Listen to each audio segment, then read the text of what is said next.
Hello and welcome to Pockenrop.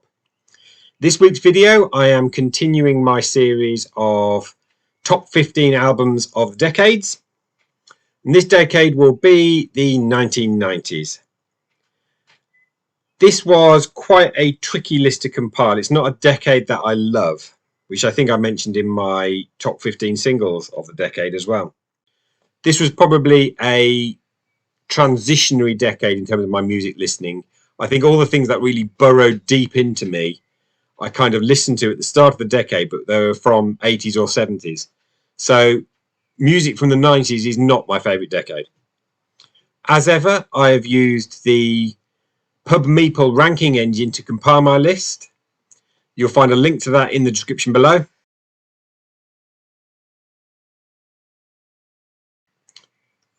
So let's dive in at number 15. And at number 15, I have got DC Talk's Jesus Freak.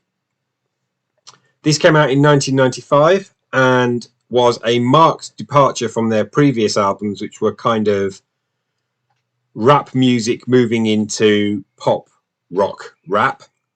This is far more on the rock side, and this really surprised me. I had my entry into this through a song called In the Light, which was actually a cover version of a Charlie Peacock song. We sang this in a gospel choir up in Edinburgh over Easter one year. And as a result, I went out and bought the album, and it really hit me in the face. It was a fantastic album. The album kicks off with So Help Me God, which is almost metal in its style. There's the title track Jesus Freak, which for a brief period at least was my son's favourite song of all time. And then there's What If I Stumble, which is probably the standout track of the whole album. And it's all about living the Christian life and maybe not coming up to scratch. And what if people see me not achieve those high ideals? And what will they think? And it kicks off with a quote from Brennan Manning that says, "The greatest single cause of atheism in the world today is Christians who acknowledge Jesus with their lips, walk out the door and deny him with their lifestyle. And that's what an unbelieving world simply finds unbelievable." What a song. It's absolutely fantastic. My number 15, Jesus Freak.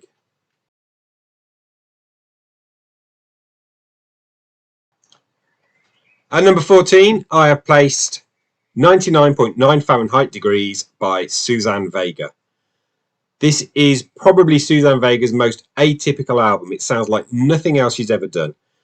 So she emerged in the 80s as a singer-songwriter, very often just with a guitar. My sister actually went and saw her live, and it was an acoustic show. But this is not an acoustic album. It's quite almost steampunky in its style of music that's on here. The songwriting, I think, is probably her best stuff. So tracks like In Liverpool, When Heroes Go Down, Rock in This Pocket, Blood Makes Noise, and of course the title track.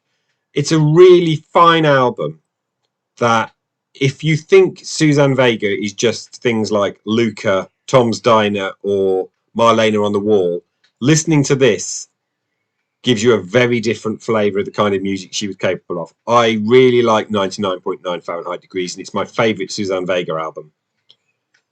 My number 14, 99.9 Fahrenheit Degrees.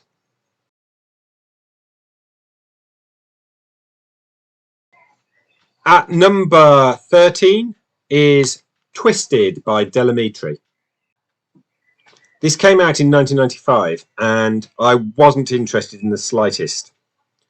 But I was dating someone at the time who was a big Delamitri fan, and they were playing live. She came and visited me here in Birmingham. We went to go and see them at the Aston Villa Leisure Centre, and I was blown away. Subsequently getting the album. It contains Roll to Me, which was their biggest hit in the United States, reaching the top 10. But it also has great tracks like Driving with the Brakes On and Here and Now. And then there's the album deeper cuts like It Might As Well Be You and One Thing Left to Do and Tell Her This. It's a really, really good songwriting album. Justin Curry was on top form with this. My number 13, Twisted by Delamitri.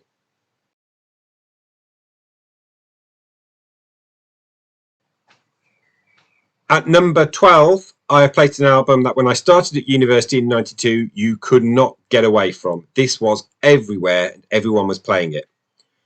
And as a result, it probably means it's lower on my list because of that. It's taken me a while to get back to loving it again, and it is Automatic for the People by REM. Kicking off with the lead single Drive, which was so downbeat and understated.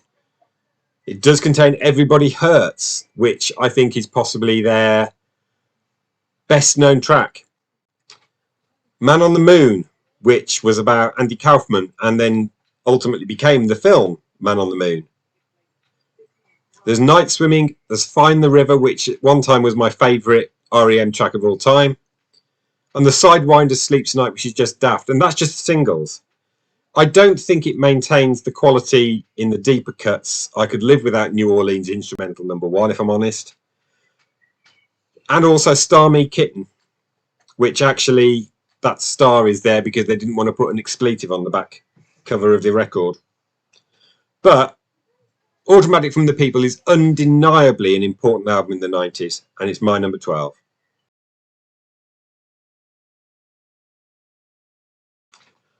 At number 11, I placed an album that I can't abide the guys behind it, but I can't deny that it is an incredible album. It is What's the Story? Morning Glory by Oasis.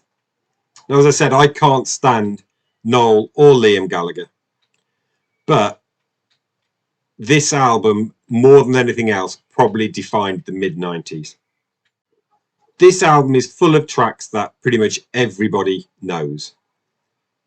Roll With It, Wonderwall, Don't Look Back in Anger, Champagne Supernova, What's the Story? Morning Glory. I mean, it is wall-to-wall great songs, and actually Noel Gallagher admitted that he was writing songs to be hits for this album.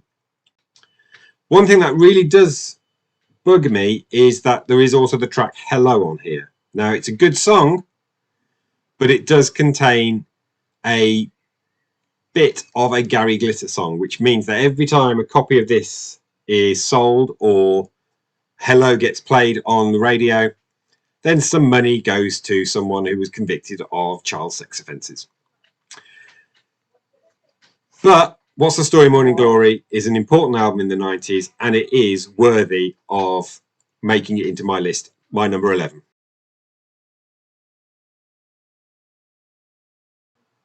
Into my top 10, and at number 10 I have got Together Alone by Crowded House, an album that every time I listen to it I'm reminded just how good a songwriter Neil Finn is.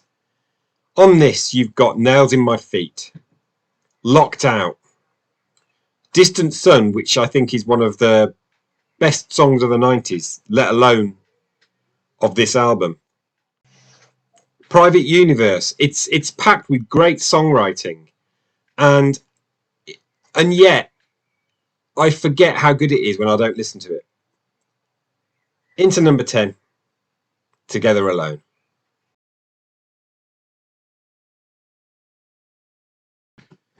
If you've watched one of my videos before, you'll know that at some point there'll be a left field choice that nobody saw coming, and here it is. Number 9, Moxie Fruvus, Bargainville. This album dates to my time at university when I was friends with a couple of postgrad Americans, and I was in their kitchen and they said, you might like this, put the cassette on, and played me My Baby Loves a Bunch of Authors and King of Spain. And I was hooked.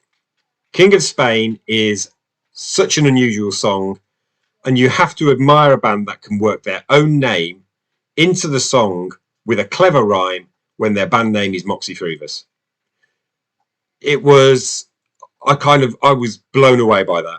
And then My Baby Loves a Bunch of Authors, to write a song that is almost a patter song like you get from Gilbert and Sullivan, with a list of authors in, and it makes sense. Ultimately, I got a copy of the album on CD.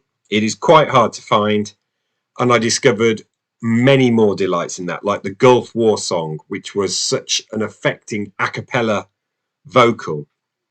BJ Don't Cry, which is a great song. And River Valley, all about eco problems. It's an unusual choice for anybody, and you've probably never heard of it, but Moxie vs. Bargainville is a cracking album. If you get the chance, check it out on Spotify because it is really good. My number 9.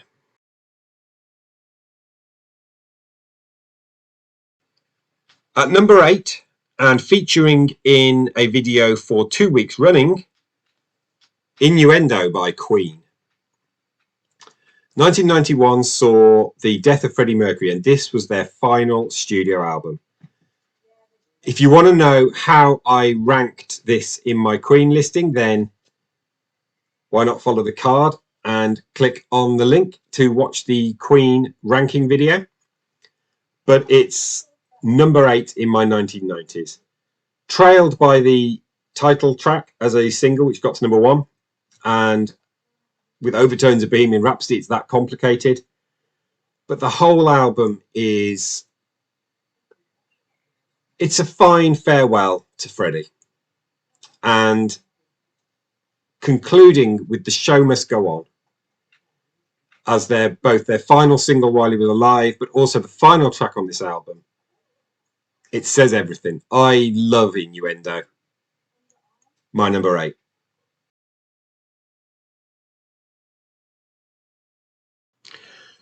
And number 7 is an album that divides fans of this artist, although I recently read an article in praise of it on its 30th anniversary. It is Mighty Like a Rose by Elvis Costello. Came out in 1991, and some people thought it was a masterpiece. Q gave it 5 stars, whilst others thought that it was his worst album ever, and how dare he grow a beard. Kicks off with Other Side of Summer, in which he has a go at John Lennon, followed up by a go at Pink Floyd. And that level of vitriol doesn't drop. You've got How to Be Dumb, in which he refers to his former bass player, Bruce Thomas, as the funniest effer in the world, as a result of him having written a book called The Big Wheel, which seemed to be a thinly veiled account of their time touring and wasn't particularly complimentary about Elvis. There's a lovely triptych of songs as well of Invasion Hit Parade about the lifting of the Iron Curtain, followed by Harpy's Bazaar, which is probably my favourite song on here, about somebody choosing their Eastern European wife. And then concludes that trilogy with After the Fall, where things haven't gone quite according to plan. There's a couple of co-writes with Paul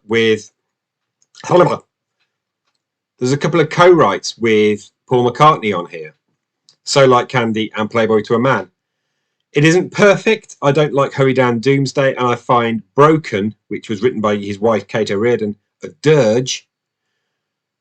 But it's a great album nonetheless. There is much great songwriting on here by Elvis Costello, and that's why it's my number 7.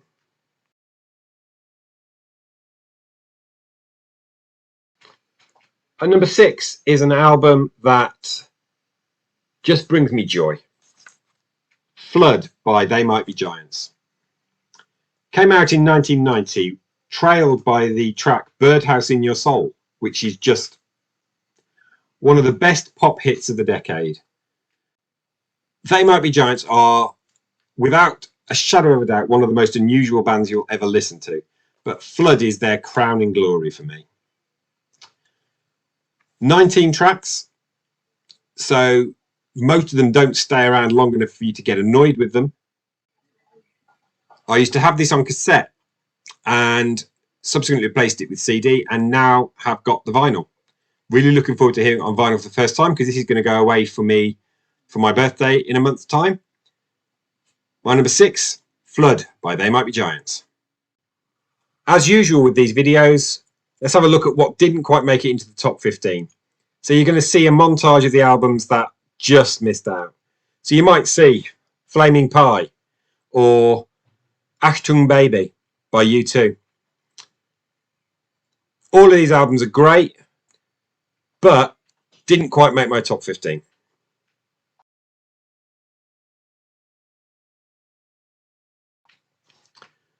At number 5, however, is my favourite DC Talk album. It's Supernatural.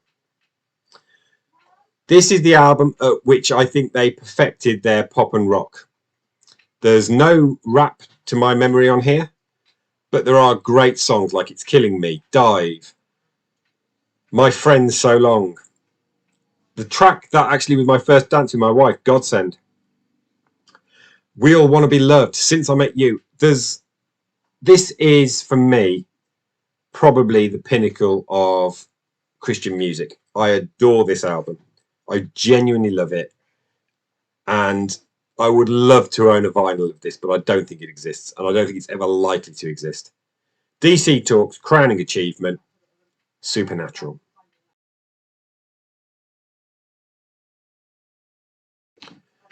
At number 4 is an album that, again, got 5 stars in Q. And it's Listen Without Prejudice by George Michael. This is an album that I think grows with every year. And particularly since the death of George Michael, I think it stands as the best thing he ever did. Whether that be singles with Wham or even the albums with Wham, whether it be Faith or Older, this is the best thing he did in 1990. And I would have loved there to have been a Listen Without Prejudice Volume 2. But he had issues with his record company and we never got it. And I don't think Older, which we had to wait 6 years for, cuts the mustard as far as being Listen Without Prejudice Volume 2 is concerned. Praying for Time was a great lead-off single. Freedom 90. I absolutely love Heal the Pain.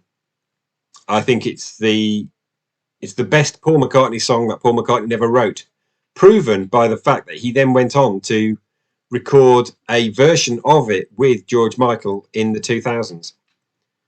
Listen Without Prejudice, my number 4.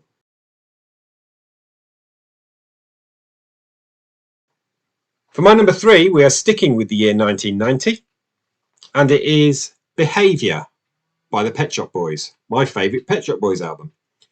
Sometimes referred to as the Pet Shop Boys Downer album because it's a lot more introspective than perhaps even their previous album, Introspective, was. And it contains Being Boring, which is their best song by a country mile for me. But it's more than that. You've got tracks like This Must Be the Place. You've got tracks like This Must Be the Place I Waited Years to Leave. My October Symphony. Jealousy, which is a really good single. You've also got So Hard and Nervously. It's a really, really fine album. And I think it stands as an artistic statement by the Pet Shop Boys. And I would listen to this over Actually, which is a good album, and 1,000 times over the follow-up Very, which was their upper album. My number 3.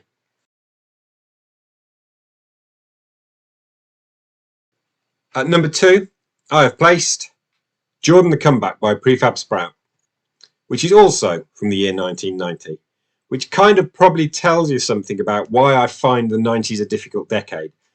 At least 4 of my choices have been from 1990. And that's kind of therefore demonstrating how much I love the 80s, because that's from bands and artists that emerged in that decade. But Jordan the Comeback is a concept album about love, God, and Elvis. And it's divided into 4 sections, which means that it would fit perfectly over a double album. And whilst it came out as a single album in 1990, I think the length of it warrants a double. It's another one I'd love on vinyl. There were tracks on here like Looking for Atlantis, the title track Jordan the Comeback. There's Machine Gun Ibiza, Moondog, Jesse James Symphony and Jesse James Bolero, 2 tracks that actually run together. And they're fantastic. And then there's The Ice Maiden, a song I I prefer as a single version because it doesn't segue into the next song. Not that the next song is bad, it's not. And then in the final section, Scarlet Nights, Doo Wop in Harlem, and Michael, and One of the Broken. This is a wonderful album that I love every time I listen to it. 1990s, Jordan the Comeback.